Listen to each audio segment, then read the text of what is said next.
After we're there for a while, the Pens were losing the lead, and it was tied 3-3 the score. And then when Mike wanted to go get something to eat, he only had cash, so I went there with him with my debit card, and we got online. And he changed his mind not to get chicken fingers and fries, so he lifts up the cloth, like, barrier thing with the poles, kind of like a velvet rope, but a flat belt type thing. And he went through just fine. He lifted it up and cut through. I did it, disconnected it from the pole, fell down, then a whole metal sign on the pole for exit fell down, went up in the air, crashed on the floor, to sign fell out, and everybody went ho, the whole crowd were yelled, oh here then, we went back to our seats. Bryan Rust scored and got the score of the game to 4-3. Number 19 Dewar scored an empty net goal and got the score 5-3 with just I think 2 minutes to go.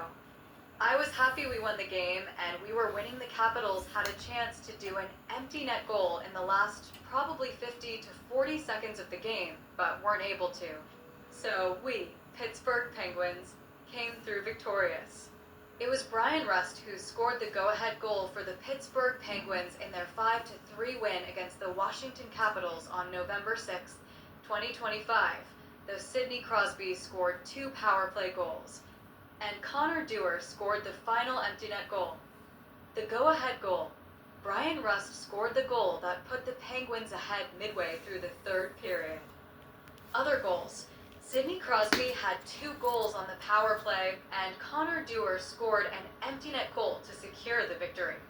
I just realized something with our section numbers. We started out in 227, which is a 1980s television show starring Marla Gibbs that takes place in Washington, D.C. We got moved to section 202, which is Washington, D.C.'s area, code for the telephone. And then here we were playing Washington, D.C. I just realized how weird that is what a coin kai dink. So anyway, we did so much walking around trying to find new seats and eating and stuff, and trying to, cause my legs wouldn't fit, that I guess my body was more tired and wiped me out more than I thought, so trying to walk, leaving there, I started kind of moving slow.